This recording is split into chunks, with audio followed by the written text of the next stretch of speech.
What's up, everybody? Welcome back to the KCX Podcast.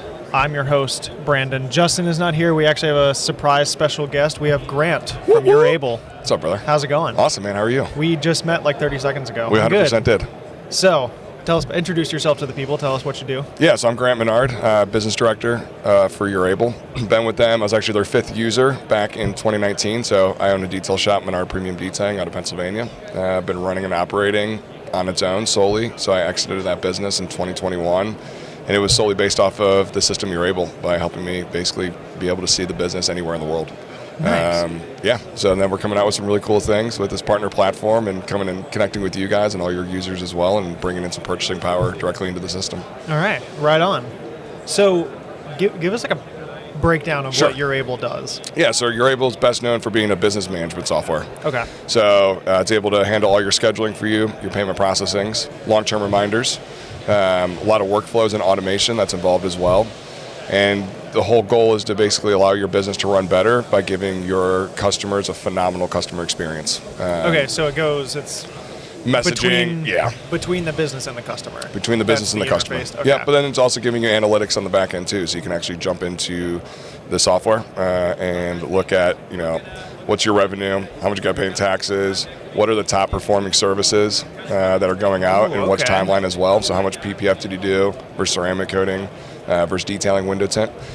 We have inventory management as well that's involved in there too, so really kick out per job on what's your true profit, and then clocking in, clocking out as well for all your employees. And they can take it down all the way down to the line item. So you can say, okay, how long did it actually take to wash the car, and then to do the interior, and then the exterior, and ceramic coating it. So you can get really, really granular with the system. I didn't actually know Urable went that deep. We go super deep, That's cool. Yeah, we built the whole system on industry feedback. So we wanted, everything that we've built, we didn't do the guesswork behind it, we just developed it. So it was from, we have over 3,000 businesses and 30,000 users actively every single day on the system. And we're just getting started. So we had to, we have basically 30,000 people giving us feedback on what we need to build out. And then since we do all development in-house from Kyle Avens, we now have 3 developers. We can develop it on a pretty quick scale and get that thing up and running for you. That's cool. So is it, this might be a silly question, No. Is it developed or was it designed for the detail kind of car care industry, or is it kind of what? So Michael Avens, who's the founder of it, he started it with his 2 kids, Chris and Kyle. Cool. So he retired for 8 months, and his kids sat him down and said, hey, we want to build a software system or a business management system. We just don't know which industry to go at. So he was actually already a consumer of ours. He got all of his cars PPF, ceramic coated, window tinted. So he saw there was a huge lack in customer experience there at all shops that he ever went to. So when they had this conversation, he self-funded it, pulled his retirement out for them. Wow. Came back out of retirement, back into the workforce, which he still is today, and then started the company for the detailing industry with his 2 kids. So it was developed because there was a lack of that huge need in the space. Yeah, and there still is. I mean, we're the industry leaders, but we only have about a 3% market share. So there's still 97% of detailers that are still running it pencil paper, having multiple cars show up at the shop because you just kept saying yes, but you forgot who you said yes to. Yeah, way overbooked. And then the no call, no shows was a huge issue as well. Okay. So we have 24-hour reminder saying, hey, you're scheduled at this date, this time, for tomorrow. If you have any questions, at least you get a 24-hour heads up that they need to cancel or move it. So all the development, it comes from like problem solving. 100% problem solving. Find a hole, fill it. Yeah. We're solutionist at the end of the day. What's your problem, and then can we provide a solution? That's cool. I actually didn't know all of that. Yeah. So I knew a little bit, and mainly learned a little bit more once we started doing some stuff with y'all in our training program. Mm-hmm. Once that collaboration kind of started to happen, then I started to learn more. Because I was not, or am not, a professional detailer. I don't do other people's cars. I got into it I just wanted my own cars to be clean. And then I fell down this rabbit hole. Yep. So it was not a space that I was familiar with on the business end of things. But like I said, I started learning more once we started working with y'all in this training. Yeah, well, I appreciate it. Yeah, and that's what we do too. We want to be out as much as possible, helping as many people as possible. Yeah, and at least on our end, on the training program, people seem to love it. People seem to get a kick out of it. I actually don't know where Diego is. He's I love around Diego. here somewhere. He's the man. Diego, he's such a good dude. But he was really stoked to bring y'all into that training program and start basically getting the word out about y'all to the people who come to our training program, because they're detailers. That's their business. They also need to know about the business and customer experience side of things, as well as needing to know products and best practices. Yeah. So Diego is really stoked on that, but one of his like main things is business development for detailers. He's really big on that. Yeah, we're so thankful to be able to come and support that too. Yeah. What we see in these trainings is most detailers are really focused in on quality of work, which is obviously super important. 100%. My whole belief is, hey, you can go anywhere to any of the shops that are around. Now, everyone says that there's 60 of them within a mile. So you can go anywhere. And from the consumer side of it, that's important, but a consumer's not going to be able to tell the difference in quality of work. Right. So it's more of a personal, outreach to say, hey, I really want to become the best at what I do, which is awesome, and learn all the products and be super educated on it. But when you go home, you're also, okay, I'm really good at what I do, but how can I get customers into the door? And then how can I keep them coming back, right? How can I get those returning customers? And then they kicked out referrals and everything else. Yeah. So that's where, us coming to support, we love doing that because you get to learn from Diego, you get that expertise, and then we also have the business management side to say, hey, you get to go home and utilize the system. Yeah. We did analytics on it. A company grows within the first year, 58% revenue on average, when they bring Urable on in the first year. So if you're doing $100,000 a year, you're not 158. You're doing $1 million a year, now you're talking $1.5 million. That is a 58% increase. And we have our average time spent on our app per day is 7.5 minutes. That's it.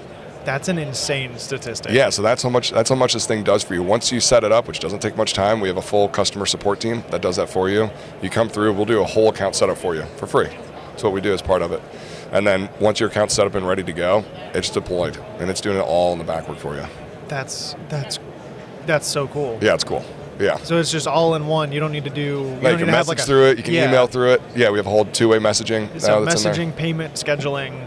You name it, it does it. That's crazy. Yeah, because I feel like usually that would be 3 different services, more or less, or just texting. Yeah, 100%. Yeah. That's really cool. It brings it all. It's very cohesive. I feel like that probably looks really good to the customer too, because for sure, very, very legitimate, very organized.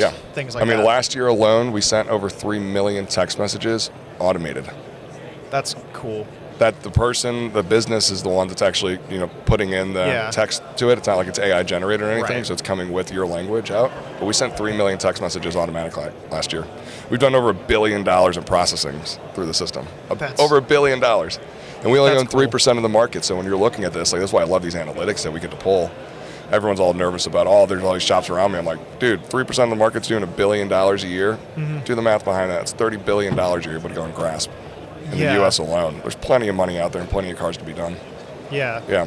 So you got a lot of shops, people using you. Do you have an area of the country that's bigger than another? With you guys, or is it pretty well spread out? It's very well spread out. Yeah, and we're in North America now, so we have Mexico, Canada. We're actually in the UK, and Australia, and New Zealand. Cool. So we're doing a huge international play as our next. Now that we have this partner platform that we're finalizing right now in development, we're going to go for the international play. So we're going to be going into Europe and Asia next. When you say partner platform, what do you mean? Yeah, so the partner platform, we saw a huge disconnect. This has been my brainchild for 2 years, where you got the suppliers, obviously you guys, and then you have the detail shop. And once a product leaves your shelf, a ceramic coating moves over into the detail shop, you guys lose sight of it as KCX. And there's no inventory management, and people are overnighting products all the time because they forget that they have a car coming in on Monday that they don't have product for, and they can't get that car out, and they need that $1,500 to pay for the bills that they have coming in, but they can't do that until the car, until the bottle comes in. Sounds familiar? So we came up with this partner platform where we're becoming the supplier network for all products across the board for everybody within Urable. Because right now, they're going to 6, 7, 8 different places to purchase their products from brushes to wash mitts to coatings, PPF, window tint, vinyl, whatever it might be that they do. 6 different places. That's a huge time loss. Mm-hmm. So we're bringing all suppliers in-house under Urable. They're going to be able to go in under your partners, purchase all the products. It'll then come over into your inventory, bottle per car as a bottle leaves.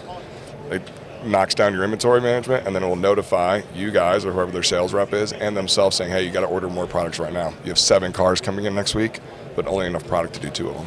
Gotcha. So Urable already had an inventory management We did, but system? it wasn't automated. So you had to manually input it, and nobody was using it. A couple people were using it, but not to the level what it should be. Right. So now we're going to, you guys as manufacturers and suppliers are now going to be able to have direct insights into the inventory at the shop to give them sales support, to give them, tech support, whatever it might be. You can message directly with them.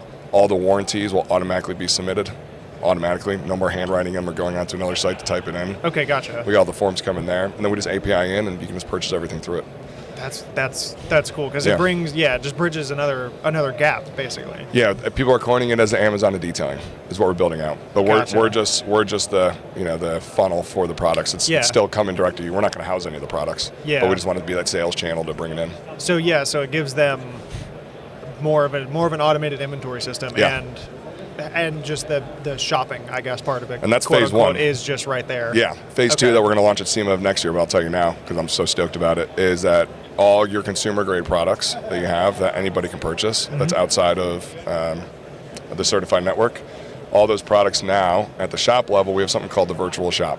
So all shops can put their schedules online that people can, or their services online that people can go and schedule, make a deposit, and then schedules it in. They can go and book a PPF, ceramic coating, tint detail job directly through the virtual shop.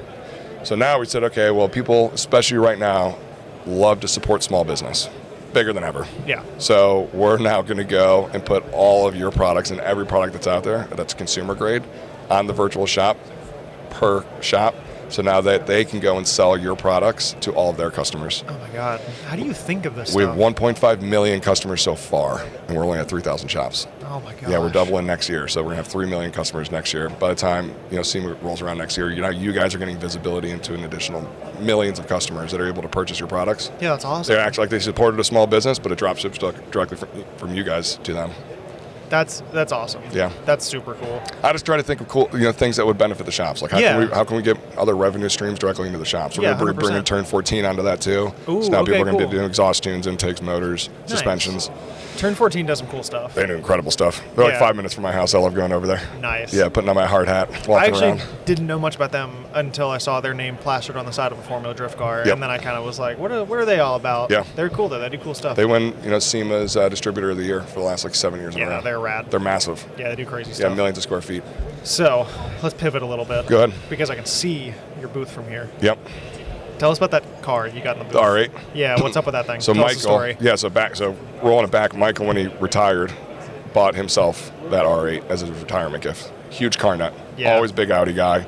TTRS to the R8. Ooh, TTRS. Yeah, he's got an RSQ8 now. He's got the e-tron GT. So he's just a huge Audi nut. Yeah. Huge car enthusiast. Big track guy. Nice. So he drove the R8 during his, even to now, it's got almost 70,000 miles in it. He drove R8? Yeah, he drove it gosh. here from Pennsylvania, 3,000 miles. Him and his wife. He drives it everywhere. It's been cross country 15 times probably now. Oh my God. Yeah, and it's got probably 20,000 track miles on it. That's he beats awesome. loading crate. He's got like 4 different sets of wheels. So That's anyway, sick. so we came out. We used to vinyl wrap it and came up with a livery a couple years ago. And then our buddies out of Houston, IX Exotics, have something called Exuviate. So it's sprayable PPF. That's sprayable film. We did it 3 years ago. And Science. Then, it's science. So you can just peel it right off if you wanted to. Full disassembly, clear coated top. You can polish it off. But you can just peel it off if you ever wanted to remove it. That's cool. I remember seeing the car was in the booth last year. Yep. Yeah, it's probably, is it every year? I've only been Every here year. last year and this year. Yep, every year, yeah. Okay, cool. So Yeah, it was the that same thing's livery. sick. He added the roof box this year with the sea suckers. That's a good look. It's bitchin', dude. That's a good look. There's something about those like, Aero roof boxes, those Thule boxes that are so cool on like they're hatchbacks and cars like that, R8s. Yeah. I love an R8 though. They're so Same. cool. And I love seeing how he drives it. Like, he's a true enthusiast. Yeah, like, that's he'll super never get cool. rid of that car. It's got 70,000 miles in it already. Yeah, that's And awesome. it looks like that, which is the coolest part. Yeah. No, So- the roof box is a good look. I saw it. We were walking back there, and I was Yeah. like, "Oh, that thing looks so cool." The roof Yep. box on it. That's such a good call. Yeah. Have you? You reminded me when you said TTRS. Have you seen this company that they'll take the drivetrain out of a TTRS and put it in a GCI? What? Yeah. Because TTRSs. I mean, they only made 800 TTRSs. Or even just TT, like regular ones. Oh, cool. Like even like the turbo, cool ones. I don't love how TTs look. Personally, they're not really my style, but the drivetrain is supposed to be incredible. I've never driven one. So I but bought Michael's TTRS. Nice. Off him. How do you like it? I loved it. It was awesome. Yeah. Is it as fun to drive as I've heard they are? It is phenomenal. Yeah. Yeah. I mean, I have one of those GR Corolla Marizos. So I bought it for my 1 year. My son's 17 months old. It's going to be his car. I give him when he's 16. Oh, that's so cool. So I put 50 miles in it, right? I just wanted to, because I'm going to give it to him. It still has plastic all over it. Like, thing's going to be brand new. Here you go when he's 16. I love those GR Corollas. It's awesome. So I ripped that car around, which is known. I mean, the Marizo is a 2-seater, built for the track. Like, it's got, multi-chassis bracing in the rear. Yeah, they only made 300 of them. 2-door? 2-seat? 2-seat, 4-door, 2-seat. What's in the back? Nothing? Nothing. Just bracing. They That's added cool. I didn't even know that was a thing. 276 brace points, weld points around the car. Yeah. That's cool. So Marizo is the CEO of Toyota. He wanted to come out with a limited edition car that you could drive to the track, beat the crap out of it, and be able to drive home. Yeah. So it's the first time Toyota's ever done it in history. So they basically did like a Porsche, realm where they brought this limited edition car. Yeah. That just so happened to be a GR Corolla, which is so cool. The GR Corollas are so cool. Yeah. So I saw the Marizo. It's got forged wheels to it. It's got his name on there. There's sick. a lot of cool little quirks around the car.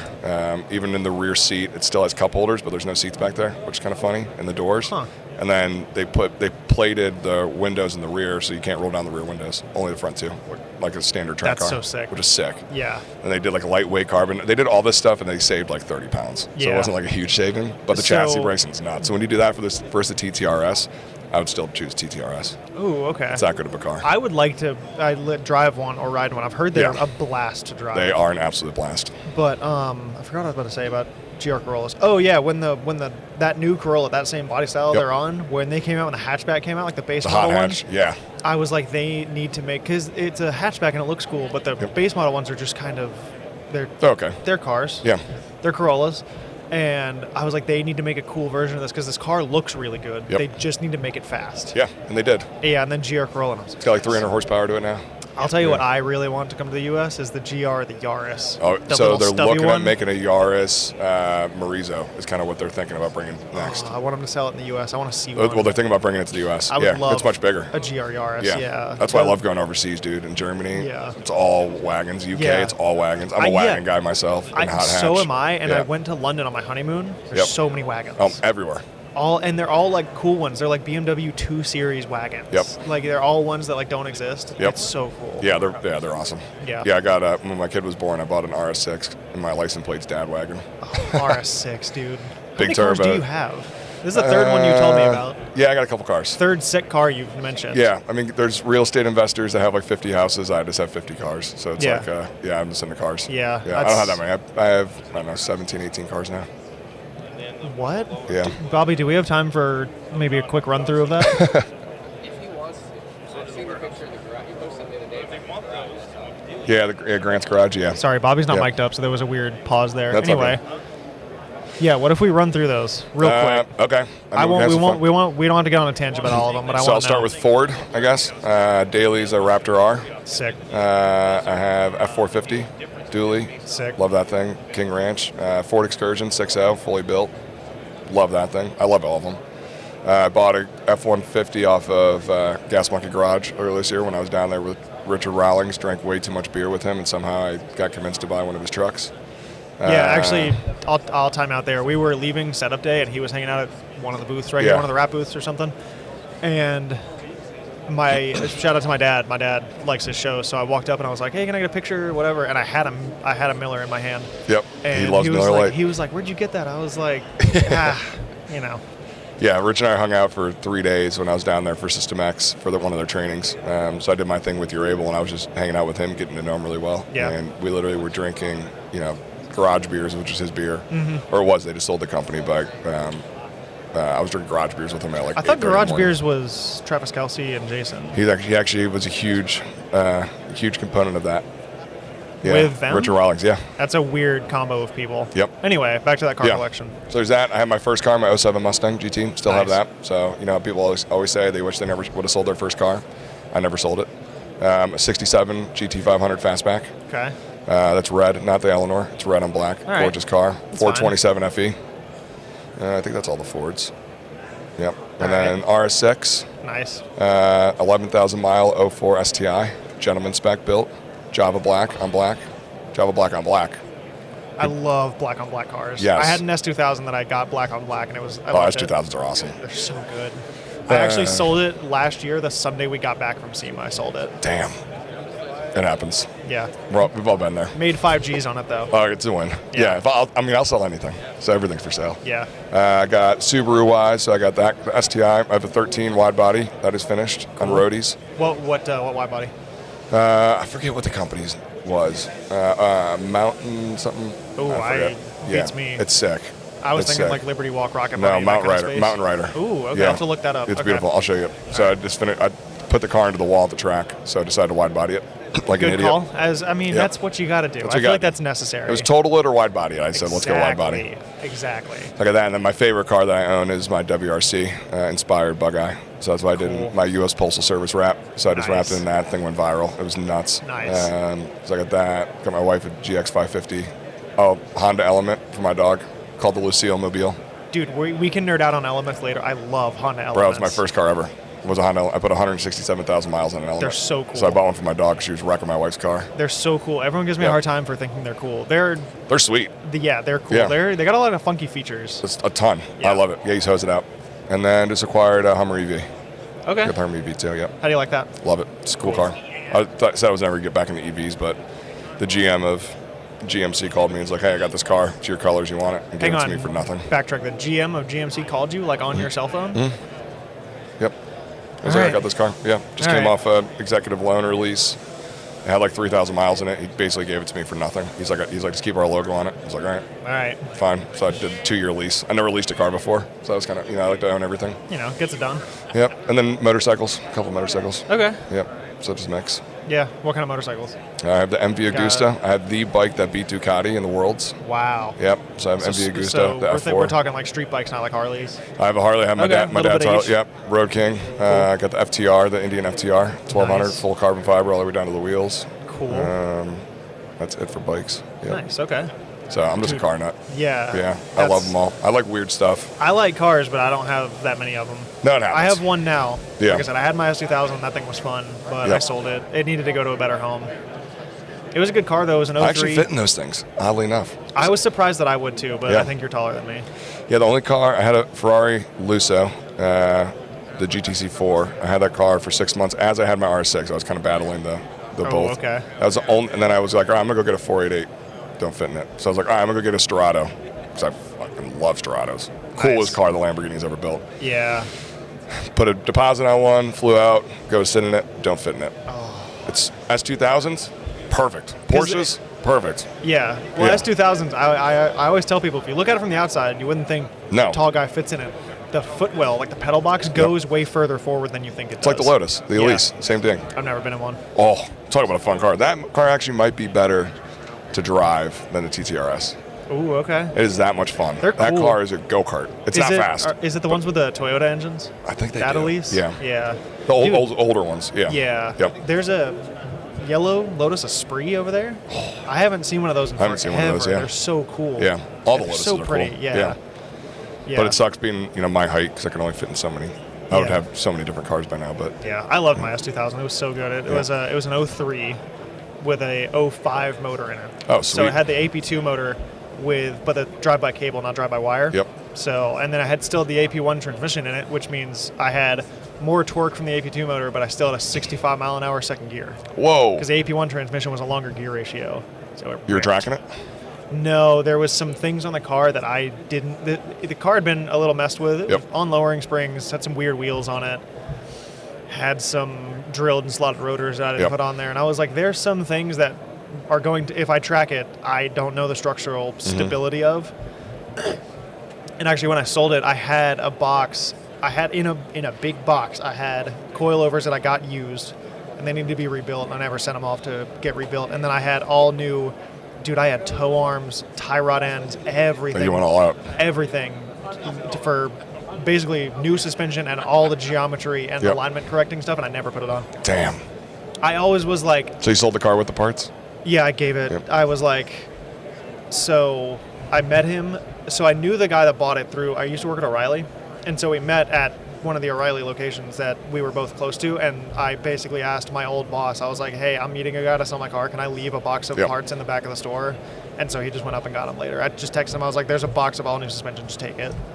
But it was cool. It was a cool car because a couple months would go by and I would be like, man, I need to because I can work on cars pretty well. Ripping apart suspension and doing all that, I almost didn't trust myself to do it. So I was going to pay someone to install it all and align it and make it all good. And I just never got around to it. Yeah. So on to the next. Yeah, it was a good car. I always said my next fun car, I want an E46. I have to have an E46. E46 is awesome. E46 and 3, I'd love to have one of those. Oh, I forgot about a car. Speaking of fun, cool cars, one owner, 3,000 mile, all original Delorean. What? Manual. Oh, man. 1984. Yep. One owner, a lady called me out of Joshua Tree, California. Husband passed away 15 years ago. They bought her brand new with cash. Or still had the original window sticker and her that's original so receipt. cool. Yeah, paid $32,000 for the car. I think it was in '83. That's so cool. Yep. So she ended up calling me, and the car hadn't run in 15 years. He had taped the doors shut before he passed away because he didn't want the new car smell to leave. Oh, that's awesome. So I ended up getting the car shipped out. We ended up doing motor out, full. That's crazy. Full rehab on it, dry as blasted the whole thing. Yeah. Who can work? How'd you find a mechanic to work on a Not DeLorean? fun. I had to convince my guy to do it, Owen. Okay. At Autotronics, so I had to convince him to do it. Him and Ben. They took the job on. It was a big job. It was almost $50,000 for me to get this thing back. Yeah, and I feel like no one knows how to work on them. No, I mean, they're Volkswagen motors technically. Oh, I didn't know that. So in '84, I think they went to Volkswagen. '83 was a different motor before he got locked up for his cocaine raid. Yeah, there you go. Which I love to see. So so the car went through the whole rehab, got it in. It's a beautiful car. I love that thing. It's cool. Yeah, every time I fit in see it, one, I'm like, I'm they're selling so it right fun. now. They're fun. They're so fun to see. But it went, so you get new old parts, new old stock parts from Delorean still. So there's, Because someone Delorean still owns. Yeah, or someone bought them. Someone bought it because the warehouses were like full of parts. Yeah, there's full parts. So they still have the parts. Yeah. So I had to get a new windshield. It's a Delorean windshield, which is cool. That's so cool. You can still buy them OEM because the still warehouse. buy They OEM. literally just locked the doors to the warehouses and they sat. Yeah, but now the parts are there. Yeah. The only issue is the fuel regulator. We went now through 8 fuel regulators because everything has to be put back together. So I think they billed me at like 60-something hours of labor just for the fuel regulator because you had to put it in. It was defective. Send it back. Send another one. Defective. Send it back. Send another. Send it back. Send another.